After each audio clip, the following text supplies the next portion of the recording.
KTO Radio présente À haute voix la lecture intégrale des œuvres spirituelles majeures. Aujourd'hui, Le Maître de la Terre de Robert Hugh Benson.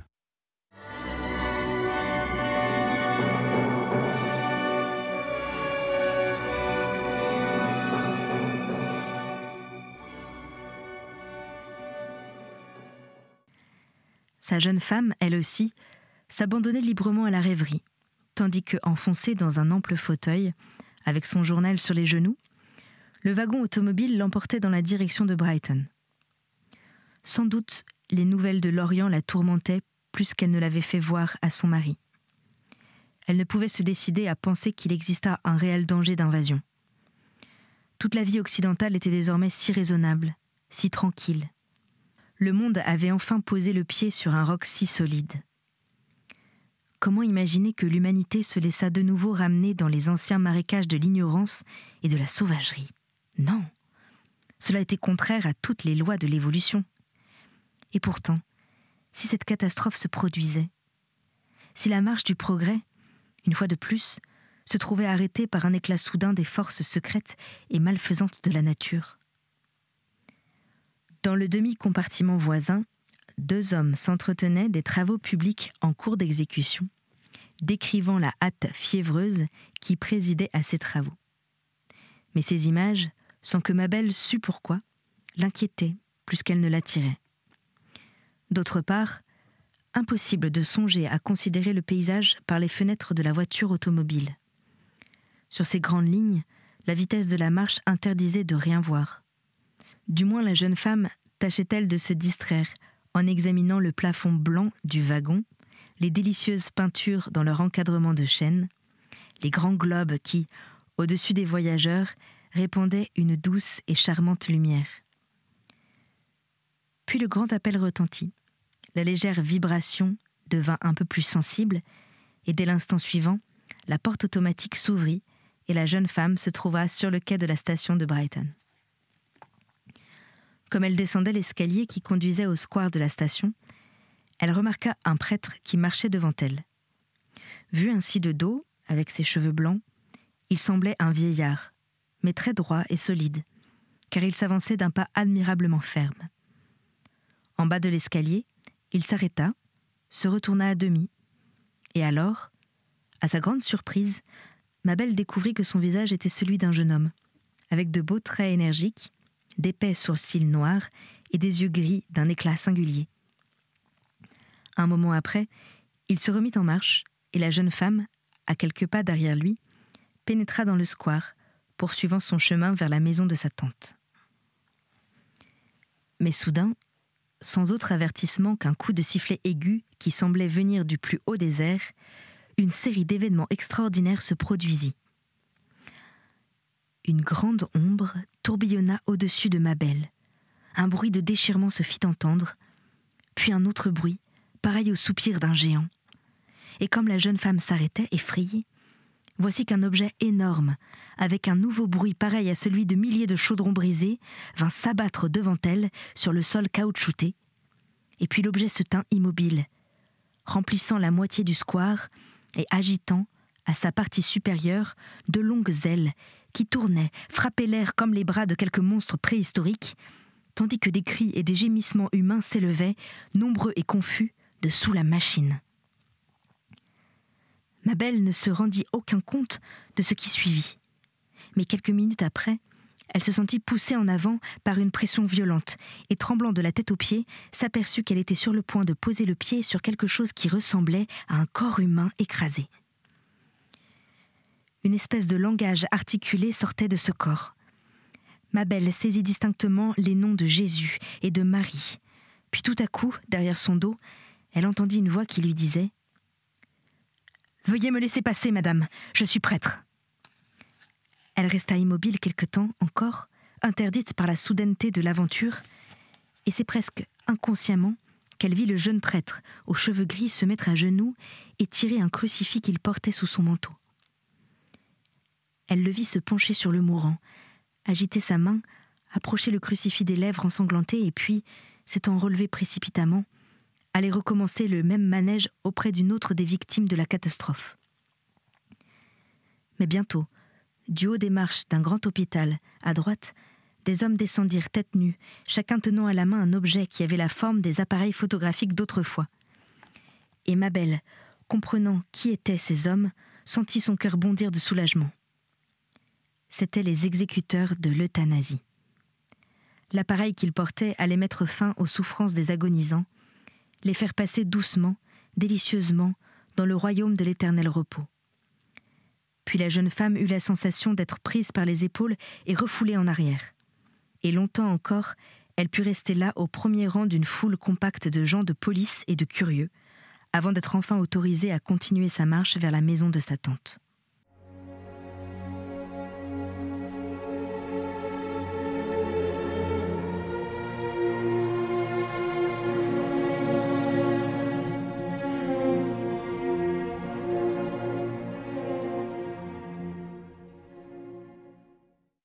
Olivier fut saisi d'une frayeur atroce lorsque sa mère, une demi-heure plus tard, accourut lui apprendre que l'un des grands aériens nationaux venait de tomber dans le square de la station de Brighton, juste au moment où le train de 14h30 venait d'y décharger ses voyageurs. Il savait ce que signifiait cette nouvelle, car un accident du même genre s'était produit 2 ans auparavant sur la place du marché d'une petite ville du sud de l'Écosse. Cela signifiait que tous les passagers de l'aérien étaient tués, comme aussi probablement maintes autres personnes qui s'étaient trouvées sur le lieu de l'accident et que le choc subi avait écrasé. Et, par conséquent, le télégramme était assez explicite. Mabel, certainement, devait s'être trouvée dans le square à 7 minutes. Il envoya un message affolé à la tante de sa femme pour s'informer, après quoi il se laissa tomber dans un fauteuil, tremblant de tous ses membres. Sa mère, à peine moins angoissée, s'était assise près de lui. « Plaise à Dieu », lui arriva-t-il une fois de murmurer parmi ses larmes. Mais aussitôt elle s'arrêta, toute confuse, en voyant son fils se retourner vers elle. Le fait est que Dieu, ou son remplaçant, le destin, s'était montré pitoyable. Moins d'un quart d'heure après, M. Phillips accourut, tout rayonnant de bonheur, apporter la réponse rassurante de Brighton, et bientôt Mabel elle-même entra dans la chambre, très pâle, mais le sourire aux lèvres. « Ma chérie !» s'écria Olivier en s'élançant vers elle avec un profond sanglot. Elle n'avait que peu de choses à lui raconter. Aucune explication du désastre n'avait encore été publiée.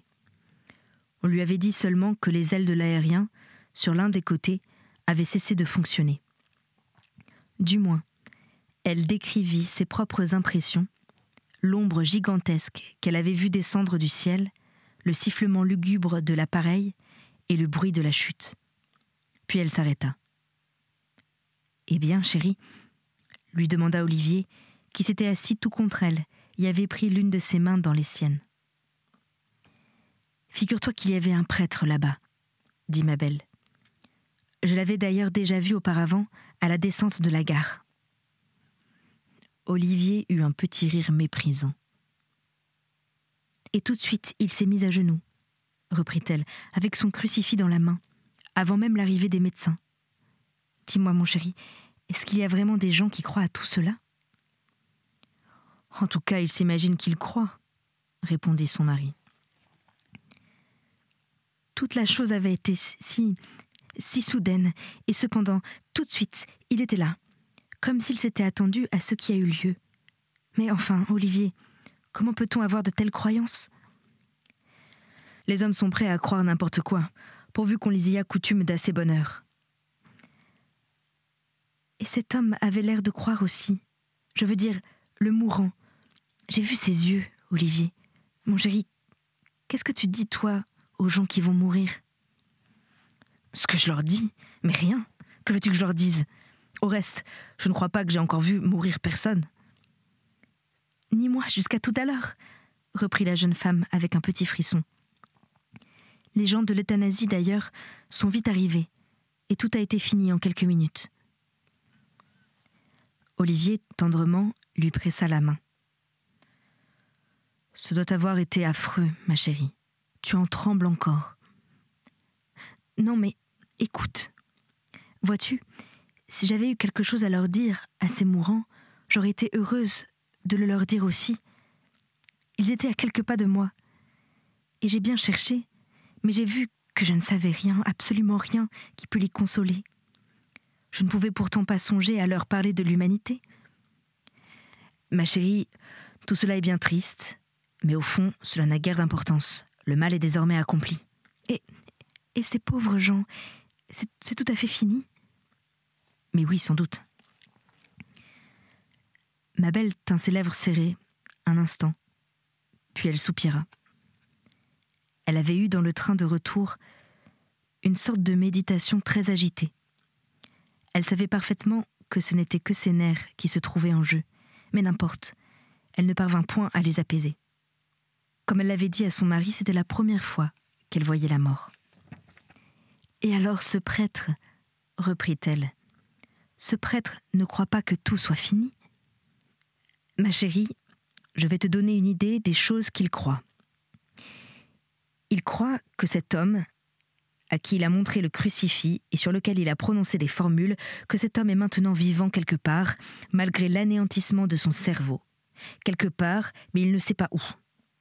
Car ou bien cet homme se trouve dans une sorte de fourneau, où il est condamné à brûler à petit feu, ou bien, s'il a de la chance et que ce morceau de bois qu'il a baisé ait produit bon effet, il est quelque part derrière les nuages, en présence de 3 personnes qui n'en font qu'une, tout en étant 3. Il croit qu'il y a dans cet endroit une foule d'autres personnes, notamment une certaine dame en bleu et un grand nombre d'hommes et de femmes en blanc, dont quelques-uns ont la tête sous le bras, et qui tous tiennent des harpes et chantent sans arrêt, et trouvent cet exercice infiniment agréable.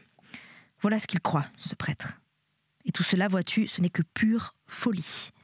Ou bien tout cela, peut-être, est beau. Je connais des hommes intelligents qui le prétendent, mais très certainement, rien de tout cela n'est vrai. Ma belle eut un gentil sourire rassuré. Jamais elle n'avait entendu ces choses exprimées d'une façon aussi amusante. Et sans doute, mon chéri, rien de tout cela n'est vrai. Mais comment donc ce prêtre peut-il y croire ? Il avait l'air pourtant, lui aussi, d'un homme très intelligent. Vois-tu, mon amour, si l'on t'avait dit, dans ton berceau, que la lune est un fromage vert et que, toujours, depuis lors, on te l'eût répété, tu aurais bien de la peine à ne pas le croire à présent. Mais tu sais bien toi-même, dans le fond de ton cœur, que ce sont les gens de l'euthanasie qui sont les seuls vrais prêtres. Ma belle eut un soupir de satisfaction. Elle se releva. Olivier, tu n'as pas ton pareil pour rassurer et pour consoler. Mais maintenant, il faut que je remonte dans ma chambre. Je suis encore toute secouée. Déjà parvenue près du seuil, elle s'arrêta et montra à son mari l'une de ses bottines. « Regarde, dit-elle d'une voix défaillante. Il y avait, sur l'extrémité de sa bottine, une étrange tache, couleur de rouille, et Olivier vit la jeune femme devenir toute blanche. Il courut la prendre dans ses bras. « Allons, ma chérie, dit-il, un peu de courage. » Elle leva les yeux sur lui, sourit bravement et sortit. Une demi-heure après, M. Phillips reparut dans le bureau d'Olivier avec une autre liasse de papier. « Toujours pas de nouvelles de Lorient, monsieur, » dit-il.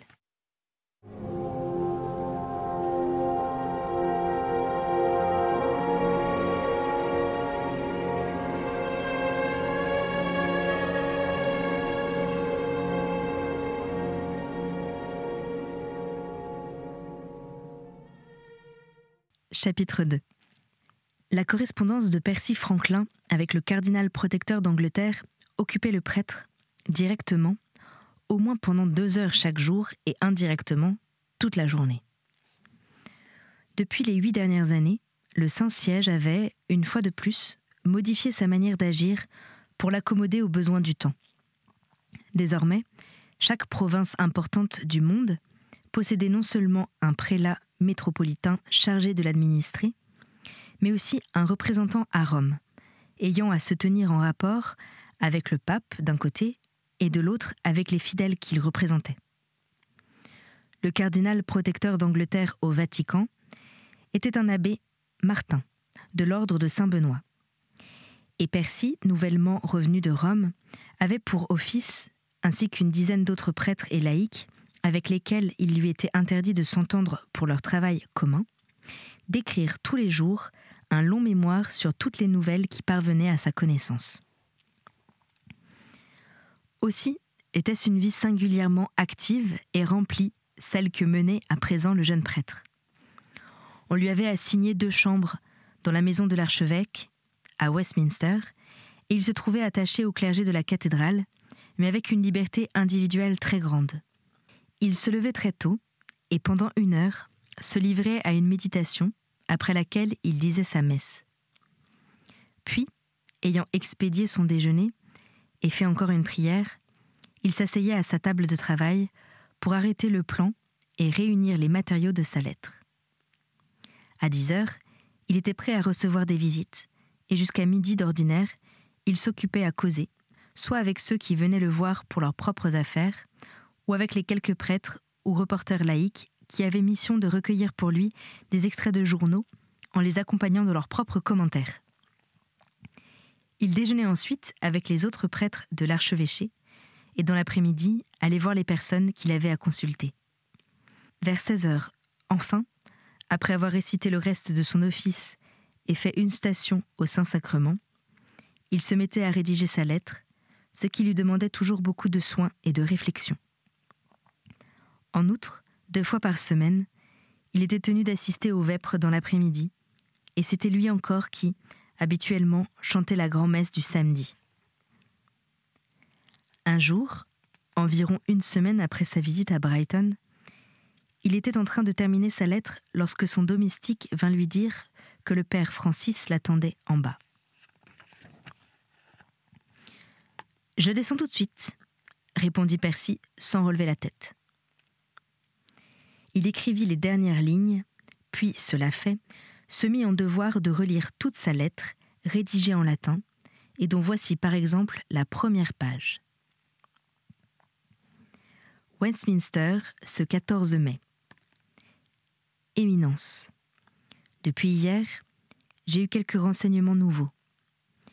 Il paraît désormais certain que le projet de loi consacrant l'espéranto comme langue d'État sera voté en juin. Cette loi, comme je l'ai déjà noté, sera une dernière pierre du mur qui va rattacher l'Angleterre au reste de l'Europe. On s'attend d'autre part à l'entrée d'un assez grand nombre de juifs dans la franc-maçonnerie. Ici encore, c'est le culte de l'humanité qui opère. Ce matin même, j'ai entendu le rabbin Siméon parler à cet effet dans la cité, et j'ai été frappé des applaudissements unanimes qu'il a recueillis.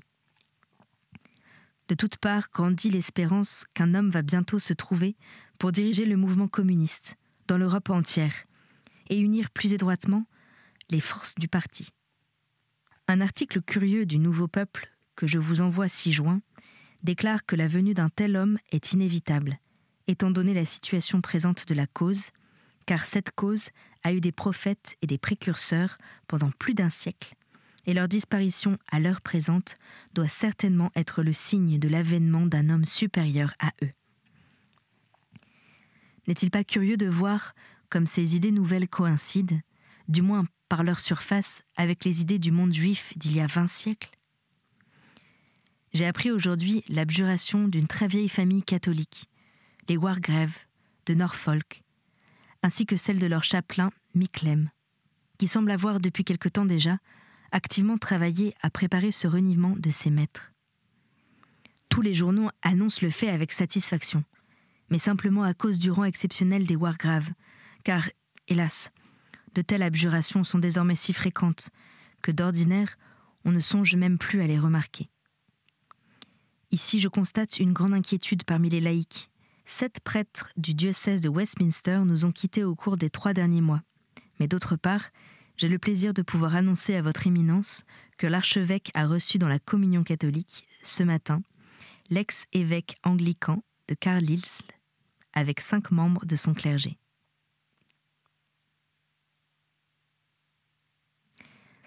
Percy remit la feuille sur la table, réunit la dizaine d'autres feuilles qui contenaient ces extraits et découpures de journaux, glissa le tout dans une enveloppe imprimée.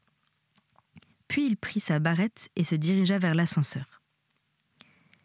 Dès l'instant où il pénétra dans le petit salon, il comprit que la crise redoutée avait eu lieu. Le père Francis paraissait fatigué et souffrant. Mais il y avait dans l'expression de ses yeux et de sa bouche quelque chose de dur qui décelait une résolution désormais inébranlable. Il se releva pour saluer son ancien ami. « Mon père, dit-il, je suis venu vous dire adieu. Il m'est impossible de rester plus longtemps dans cet état. » Percy fit de son mieux pour ne montrer aucune émotion. D'un petit signe, il invita le père Francis à s'asseoir, puis il s'assit lui-même en face de lui.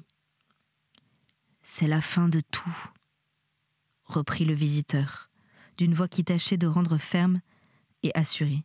« Je ne crois plus en rien. Mais au reste, il y a déjà 1 an que je ne crois plus à rien. » « Vous voulez dire que vous n'éprouvez plus rien ?»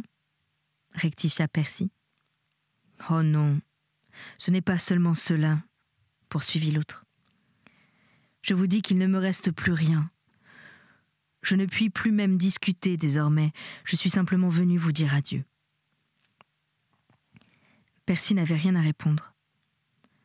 Depuis plus de 8 mois, il avait travaillé à persuader son ancien camarade et ami, depuis le premier moment où le père Francis lui avait dit que sa foi s'en allait.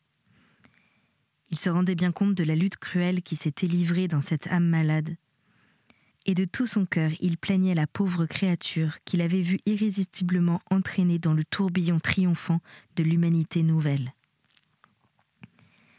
Il songeait que, en vérité, les faits extérieurs étaient étrangement forts contre la vieille foi, à l'heure présente, et que cette foi, sauf pour celui qui savait profondément que la volonté et la grâce sont tout, et que l'émotion pure n'est rien, que cette foi se trouvait un peu dans la situation d'un enfant qui s'aventure à jouer au milieu de l'immense machinerie d'une usine en mouvement.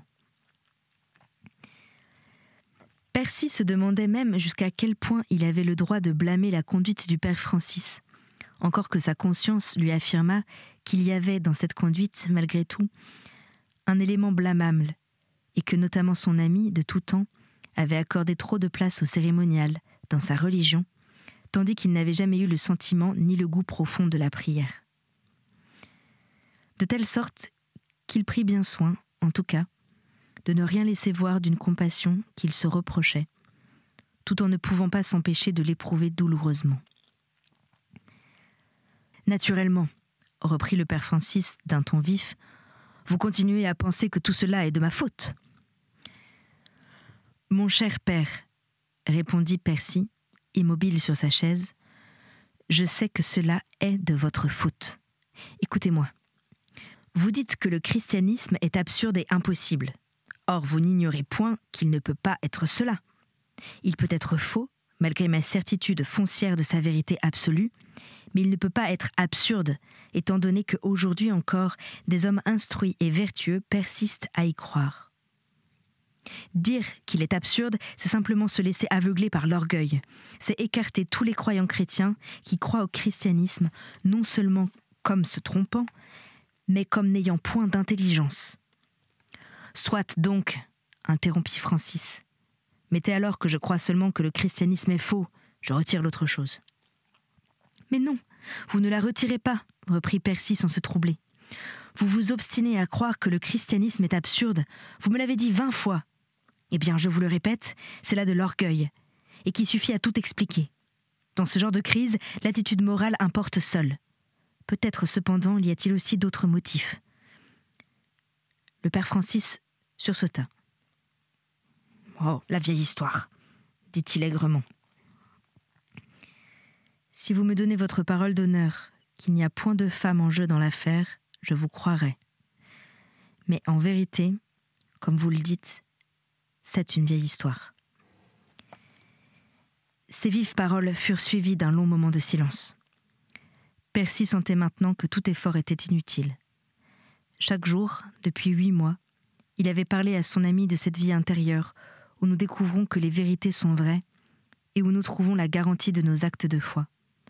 Chaque jour, il avait recommandé la prière et l'humilité, Mais le père Francis lui avait invariablement répondu que c'était là conseiller une sorte d'autosuggestion.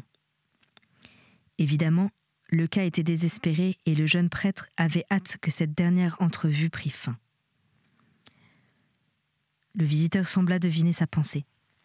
« Vous en avez assez de moi, dit-il. Je m'en vais. »« Je n'ai nullement assez de vous, mon cher père, répondit Percy avec simplicité. Je vous plains seulement, de toute mon âme. Car moi, voyez-vous, moi qui vous aime et qui souhaiterais votre bonheur, je sais profondément que tout ce que vous reniez est vrai. » Son ami le considéra longuement. « Et moi, s'écrie-t-il, je sais que cela n'est pas vrai. Certes, je donnerais beaucoup pour pouvoir y croire encore. Je sens que jamais plus je ne serai heureux, mais c'est bien fini. » Percy soupira. Combien de fois il avait dit à cet homme que le cœur était un don divin, non moins précieux que l'esprit, et que négliger l'un de ces deux éléments dans la recherche de Dieu, c'était courir au-devant de la ruine. Mais le père Francis n'avait pas voulu voir en quoi ces paroles s'appliquaient à lui. Il avait répondu par les vieux arguments de la psychologie, déclarant que les suggestions de l'éducation suffisaient à rendre compte de tout. « Et à présent, je suppose que vous allez rompre tout rapport avec moi, » reprit-il. « C'est vous qui vous séparez de moi, » dit Percy. « Et vous savez bien qu'il m'est impossible de vous suivre. »« Oui, mais ne pouvons-nous pas rester amis ?» Une chaleur soudaine afflua au cœur du prêtre resté fidèle. « Amis, dit-il. Hélas, mon pauvre Jean, quelle espèce d'amitié est désormais possible entre nous ? » Le visiteur se releva brusquement. « Soit, je m'en vais. » Et il fit un pas vers la porte. « Jean !» s'écria Percy d'une voix tremblante. « Est-ce ainsi que vous me quittez ? Et faut-il vraiment que nous nous séparions ?» Il tendait sa main ouverte à son ancien ami. Celui-ci le regarda un moment, ses lèvres frémirent, et puis, s'étant retourné vers la porte, il s'enfuit sans ajouter un seul mot. C'était À haute voix, une émission de KTO Radio. Aujourd'hui, Le Maître de la Terre, de Robert Hugues Benson. Lecture, Anne-Céline Pellarini. Captation et réalisation, Alexis Duménil et Thibaut Dagalier. Une émission disponible en podcast sur ktoradio.com et sur l'application KTO Radio.